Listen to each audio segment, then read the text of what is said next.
तो जी welcome back friends. दोस्तों बहुत सारे लोग जो है ना वो उनका रुझान होता है कि आपने जो है ना वो पाकिस्तान में मैट्रिक किया है या इंटरमीडिएट किया है तो उसके बाद मैं किसी अच्छी यूनिवर्सिटी में दाखिला लूँ।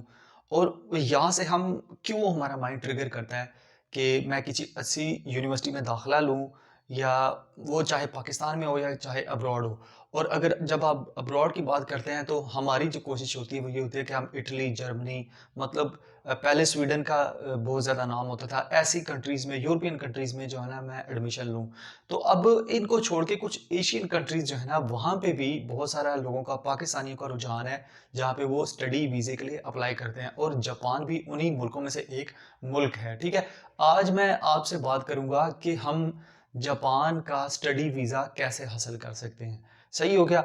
इस जो बात करने का मकसद ये है कि इसमें आपको बताया जाए कि जापान में तालीम का लेवल कैसा है, जापान मुल्क कैसा है। आपको पता लगे कि जापान में जो स्टडी वीज़ा हासिल करना है, वो आपने क्यों करना है? आपकी प्रेफ़रेंस क्यों होनी चाहिए कि आप जापान में स्टडी वीज़ा हासिल करें? आपका कितना खर्चा आ सकता है? आपको कितना प्रोसेस टाइम ड्यूरेशन चाहिए जापान का स्टडी वीज़ा हासिल करने के लिए? कौन-कौन से प्रोग्राम्स वहाँ पे ऑफ़र होते हैं? ये वो सारी चीज़ें हैं जो कि शायद आपको इस वीडियो में इसका जवाब मिल जाए। तो मैं सबसे पहले तो आपको ये बताता हूँ ना कि जापान जो है ना एक डेवलप्ड कंट्री है। जब अमेरिका ने इसके ऊपर हमला किया था उसके बाद जापान ने अपने आप को सँवारा है, अपने आप को उठाया और डेवलप्ड कंट्रीज़ के लिस्ट में शामिल करवाया टॉप में। और आज जापान की जितनी भी बड़ी मैन्युफैक्चरर है, जो गाड़ी है वो पूरी दुनिया में फैली हुई है। बड़ी-बड़ी कंपनीज़ वहाँ पे बैठी हुई हैं जो कि पूरी दुनिया में गाड़ी की मैन्युफैक्चरिंग करती हैं। और जो पाकिस्तान में से लोग बाहर जाते हैं, जब दुनिया से लोग जापान में जाते हैं, वो ज़्यादातर जो इंडस्ट्री है ऑटोमोबाइल की वहीं पे काम करते हैं। तो आपको भी इससे फ़ायदा उठाना चाहिए। अब बात करते हैं कि आपने इसका स्टडी वीज़ा हासिल करना है। मैं एक अलहदा डिटेल पहले बता दूँ, एक अलहदा डिटेल्ड वीडियो अलग से बनाऊँगा जिसमें मैं आपको ये बताऊँगा कि आपने जापान का वर्क वीज़ा कैसे हासिल करना है, ठीक हो गया? लेकिन फ़िलहाल जो हमारा फ़ोकस आज का वो ये है कि हमने स्टडी वीज़ा कैसे हासिल करना है। तालीम वहाँ पे बहुत ज़्यादा है। आपको तालीम के अखराजात वगैरह स्कॉलरशिप भी मिलते हैं, लेकिन पाकिस्तान और जापान के बीच में कोई ऐसे बायलैटरल स्कॉलरशिप्स नहीं आते हैं किसी के थ्रू कि आप उसको अप्लाई कर सकें जैसे यूरोपियन कंट्रीज़ के आते हैं। लेकिन फिर भी स्कॉलरशिप आपको मिल जाते हैं, ठीक हो गया? स्पेसिफिक पाकिस्तानियों के लिए नहीं है। अब सबसे पहले आपने क्या करना है? अगर पहले तो आपको ये बता दूँ कि आपकी क्वालिफ़िकेशन क्या होनी चाहिए। क्वालिफ़िकेशन अगर आपने इंटरमीडिएट किया पाकिस्तान में, इंटरमीडिएट से मुराद ये है कि आपने चाहे पाकिस्तान में एफ़ए किया है, एफ़एससी, pre medical engineering, BCom, FA, आपने कुछ भी किया है, ठीक है? आईकॉम, कंप्यूटर साइंस, आईसीएस, आपने 12वां पढ़ी है, मतलब आपने कंप्यूटर का डिप्लोमा किया है, इलेक्ट्रॉनिक्स, इलेक्ट्रिकल कोई भी डिप्लोमा किया है 3 साल का या इक्विवेलेंट है आप, ठीक हो गया? तो आपने अप्लाई करने के लिए एलिजिबल हैं वहाँ पे। आपने उसके बाद क्या करना है कि जो जापान के जो मेन यूनिवर्सिटीज़ हैं ना, जो मेन कॉलेजेस हैं, जो अच्छे हैं, रिनोन्ड है पूरी दुनिया में। और इस टाइम मैं आपको बताऊँ जो केटो यूनिवर्सिटी है, टोक्यो यूनिवर्सिटी है, ठीक है? ये जापान की ऐसी-ऐसी यूनिवर्सिटीज़ हैं टोक्यो के अंदर जिनका पूरी वर्ल्ड में नाम है, 100 टॉप 100 में इनके नाम आते हैं। तो आप ज़रूरी नहीं है कि आप उन्हीं में अप्लाई करें, वहाँ पे उनका मेरिट थोड़ा हाई हो सकता है। आपके जितने मर्ज़ी नंबर हैं, नंबर जो है वो मैटर बिल्कुल नहीं करते हैं इसमें। ठीक हो गया? जापान में अच्छे कॉलेजेस हैं जो कि आपको बगैर नंबर के भी आपको एडमिशन देते हैं। तो आपका मेन मकसद क्या है कि आपने अप्लाई कैसे करना है? आपने कोई अच्छा-सा कॉलेज या यूनिवर्सिटी ढूँढनी है वहाँ पे, जिस जगह पे आप जाना चाहते हैं, जिस सिटी में आप रहना चाहते हैं। उसके बाद आपने उस यूनिवर्सिटी की वेबसाइट से जाके वहाँ पे अप्लाई करना है, ठीक हो गया? अब चूँकि आप फॉरेन स्टूडेंट हैं, तो आप जब अप्लाई करेंगे, तो वो आपसे कॉन्टैक्ट करेंगे थ्रू ईमेल। आपको वो कहेंगे कि आप ये डॉक्यूमेंट्स हमें भेजें, सही हो गया?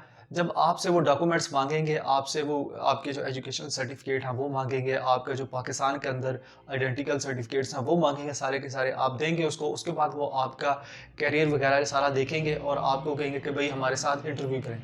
ठीक हो गया? आपसे वो टाइम लेंगे, आपको वो इंटरव्यू करेंगे और चूँकि आप फॉरेनर हैं, अब इंटरव्यू जब करेंगे, तो आपको वो कहेंगे कि ठीक है, अगर तो आप इंटरव्यू में सिलेक्ट होते हैं, तो आपको कहेंगे कि ठीक है, हम आपके डॉक्यूमेंट्स जो हमारा जापान में इमिग्रेशन डिपार्टमेंट है, उसको भेज रहे हैं। आप हमारी तरफ से एलिजिबल हैं। वो आपको भेजेंगे, आपके जो डॉक्यूमेंट्स हैं, वो भेजेंगे आपके जो जापान के अंदर इमिग्रेशन डिपार्टमेंट है उसको भेजेंगे। इमिग्रेशन डिपार्टमेंट जो है वो कुछ टाइम लेगा, महीना 1, और वो उस पे प्रोसेस करेगा। वो उसका काम है कि भई आपको जापान में एंटर होने की परमिशन देनी है कि नहीं, ठीक हो गया।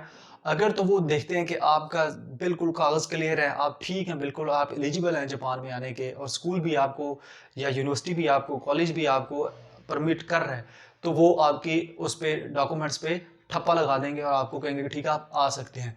तो वो आपको एक लेटर का फॉर्म देंगे, लेटर देंगे, उस लेटर को कहते हैं COE, ठीक हो गया। वो लेटर आपने लेना है थ्रू ईमेल, और आपने जाना है पाकिस्तान के अंदर जो जापानीज एम्बेसी है वहां पे जाना है, ठीक हो गया। अब आपने वहां पे अपना पासपोर्ट भी लेके जाना है, वो लेटर भी लेके जाना है, और वहां पे वो आपको वीजा देंगे। अब टाइम टेकन प्रोसेस है, वो भी थोड़ा टाइम लेते हैं। वीजा देंगे, उसके बाद आपको वो दोबारा एक लेटर देंगे, और वीजा लेटर पासपोर्ट वगैरह वो सब कुछ जब आपका रेडी हो जाएगा, तो आपने लेना है टिकट, ठीक हो गया। अब यहाँ पे ये सारी चीजें क्लियर होगी। टिकट लेना है, उसके बाद आपने दोबारा कांटेक्ट करना है अपने कॉलेज यूनिवर्सिटी में, वो आपको बताएंगे कि आपका जो क्लासेस हैं वो तब से इनटेक हो रही है, आपने फलां जगह पे पहुंचना है, इस टाइम पहुंचना है। वो आपको थ्रू ईमेल, थ्रू कॉल्स आपको सब कुछ बताएंगे, सही हो गया। क्योंकि आपका ये सारा वीज़े का, पासपोर्ट, टिकट, इंटरव्यू वगैरह, सिलेक्शन, ये सब कुछ हो चुका है, और आप जो है ना वो आसानी से फ्लाई कर सकते हैं। अब ये तो बड़ी आसान सी चीज़ थी कि आपने कैसे करना है। अब आप लोग ये सोचेंगे कि यार इसमें खर्चा कितना आया, इसमें टाइम ड्यूरेशन कितना लगा, ठीक है। तो ये मेन इंपॉर्टेंट सवाल है। अब मैं आपको बताऊं, जब आपने जापान में अप्लाई करना है ना, ठीक है, स्टडी प्रोग्राम के लिए, आप चाहे MS के लिए करें, MBA के लिए करें, आप अंडर ग्रेजुएट, ग्रेजुएशन के लिए, किसी भी प्रोग्राम के लिए अप्लाई करें, किसी कॉलेज यूनिवर्सिटी में भी, तो आपके माइंड में होना चाहिए कि आपका 6 से 8 महीने का प्रोसेस है। 6 से 8 महीने आपने अपने जहन में बिठाने हैं। 6 से 8 महीने आपका टाइम लगना ही लगना है। अच्छा, जब आप जापान के लिए अप्लाई करेंगे, टाइम ड्यूरेशन तो आपको पता लग गया, 6 से 8 महीने आपको लगने ही लगने हैं। लेकिन मेन जो क्वेश्चन होता है पाकिस्तानियों का, वो ये होता है कि हमारा खर्चा कितना आएगा। तो ये ज़हन में रखें कि जब आप जापान में किसी भी स्टडी प्रोग्राम के लिए अप्लाई करेंगे, तो आपका तकरीबन 35 से 40 लाख रुपया खर्चा आएगा आएगा, और वो भी 1 साल का आएगा, ठीक हो गया। अब आप इसमें अंडर ग्रेजुएट, ग्रेजुएट किसी भी प्रोग्राम में, किसी कॉलेज यूनिवर्सिटी में भी एडमिशन लेंगे, तो आपके 35 से 40 लाख रुपया खर्चा आएगा। अब वो जो 35 से 40 लाख रुपया सम आप आपसे लेंगे, जो खर्चा आएगा, वो कहाँ कहाँ पे आएगा। उसमें आपका वीज़ा भी इंक्लूड होगा, उसमें आपके 1 साल की जो स्कूल, कॉलेज, यूनिवर्सिटी है उसकी फ़ीस इंक्लूड होगी। उसके अलावा आपका जो है वो वहाँ पे जो हॉस्टल की फ़ीस है वो इंक्लूड होगी, और इसके अलावा आपकी जो वहाँ पे रिहाइश होगी, खाना पीना रिहाइश होगी, उसकी फ़ीस और उसके एक्सपेंस वो सारे के सारे बीच में इंक्लूड होंगे।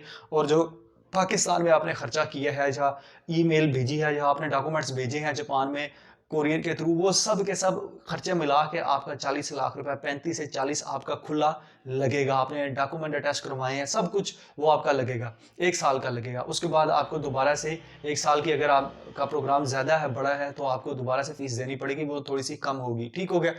अब ये तो काम हो गया।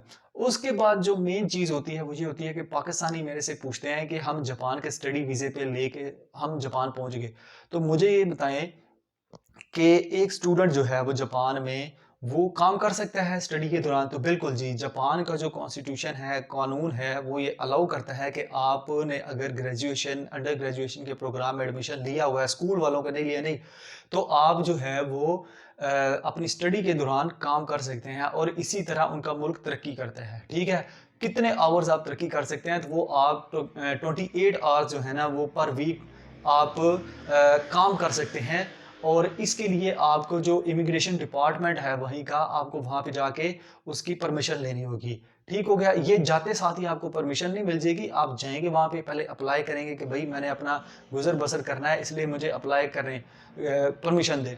तो आप जहाँ पे जाएंगे, वहाँ पे जाके आप स्कूल से कंसल्ट करेंगे, और वहाँ पे जाके अप्लाई कर सकते हैं, और आपको परमिशन मिल जाती है। 28 घंटे 1 हफ्ते में आप काम कर सकते हैं।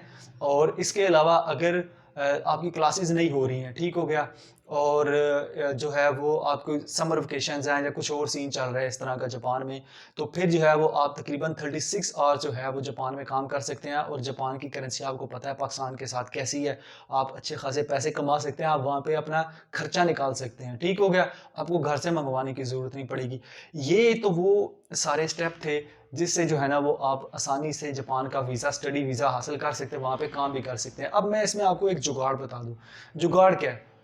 जुगाड़ ये है कि बहुत सारे लोग यहाँ से जाते हैं, जापान स्टडी वीज़ा लेते हैं और वो ग्रेजुएशन प्रोग्राम में नहीं जो है ना वो हिस्सा लेते हैं।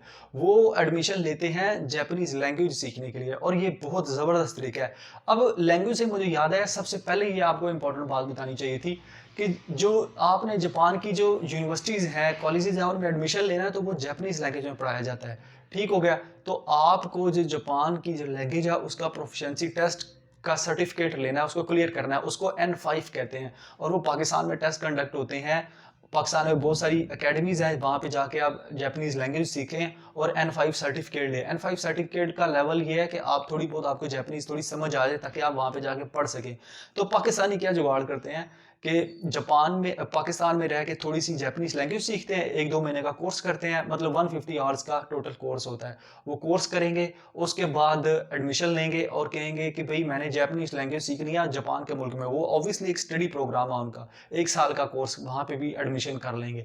उस 1 साल के कोर्स में आप पैसा कमा सकते हैं और वहाँ पे जाके फिर आप स्टडी वीज़ा को आप जो है वो अपने वर्क वीज़ा पे कन्वर्ट करते हैं। तो फ्रेंड्स आप मुझे बताएं वीडियो कैसी लगी, इन्फॉर्मेटिव है आपके लिए कि नहीं? आप वाकई पाकिस्तान से बाहर जाके जो है वो जापान में काम करना चाहते हैं या स्टडी वीज़ा के लिए अप्लाई करना चाहते हैं, तो इस प्रोसेस को फॉलो करें, आपको 6 से 8 महीने के अंदर आसानी से वीज़ा मिल सकता है। और इसके अलावा आपका कोई क्वेश्चन है, कोई आप मुझे टॉपिक सजेस्ट करना चाहते हैं तो कमेंट में बताएं, मैं आपके लिए उसकी वीडियो बनाने को तैयार हूँ। लेकिन दोस्तों के साथ ज़रूर शेयर किया करें ताकि हमें भी थोड़ी इंस्पिरेशन मिले कि ये लोगों को तक कंटेंट पहुँच रहा है और लोग इससे इंस्पायर हो रहे हैं। तो इंशाल्लाह इसी तरह किसी नेक्स्ट टॉपिक में मिलते हैं। अल्लाह हाफ़िज़।